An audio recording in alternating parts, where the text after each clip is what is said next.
Bisrout Rabina Nachman Torah 108, les sacrifices agréables à Dieu, c'est un souffle d'esprit brisé. Nous savons que l'Holocauste Ola est sacrifié pour expier des mauvaises pensées du cœur, comme l'évoque le verset qui monte au lait en votre esprit. Autrement dit, l'Holocauste Ola est rapporté pour racheter les pensées impropres du cœur et où réside le souffle d'esprit. Or, Dieu béni soit-il, ne considère pas la pensée comme une action, à l'exception des pensées idolâtres. Or voici que la pensée idolâtre concerne tout homme, c'est-à-dire après avoir commencé à prier avec ferveur, ou après avoir commencé à faire Hitbodedut de dialogue avec Dieu, et qu'au milieu de la prière ou de l'Hitbodedut on chute de niveau, c'est de l'ordre des pensées idolâtres. En effet, toutes les chutes proviennent d'une altération de la foi. Et lorsque la foi est altérée, on détourne son visage de Dieu, béni soit-il, comme il est écrit, ils se sont détournés en arrière. Dieu béni soit-il, dissimule alors à son tour sa face de lui, et il en résulte donc une situation de dos à dos. Il faut donc rapporter un holocauste Ola pour y remédier. Ainsi, ce dont relève l'holocauste Ola consiste à briser son souffle d'esprit au fond de soi, d'éprouver de la honte et de penser intérieurement « Comment ai-je pu chuter et être relégué des cieux à la terre, moi qui étais à un endroit si élevé? Je suis à présent tombé et j'ai détourné mon visage de Dieu béni soit-il, étant désormais dos à dos. » On se prend en pitié, car il n'existe pas de pitié plus grande que celle-ci. Bon, encore une fois, c'est une traduction approximative de... En fait, c'est une traduction exacte, mais très approximative de ce que ça veut dire.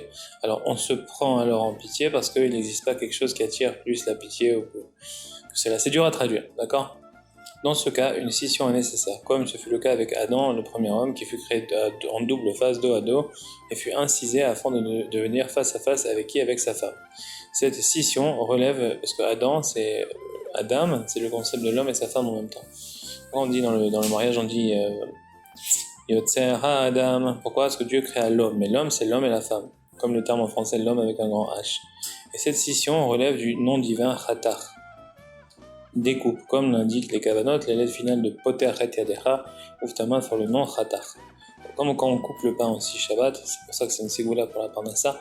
Autrement dit, il s'agit d'un découpage, d'une scission que l'on effectue en soi-même. Ce nom, Khatar, est formé grâce à la brisure effectuée lorsqu'on brise son cœur. En effet, lorsque l'on brise son cœur, on soupire inévitablement.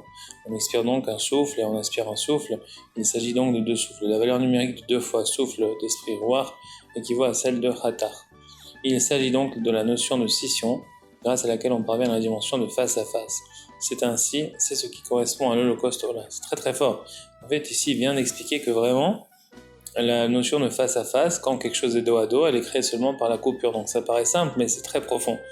Et c'est ce dont il s'agit dans les sacrifices agréables à Dieu, c'est-à-dire l'Holocauste Ola, c'est un souffle d'esprit brisé.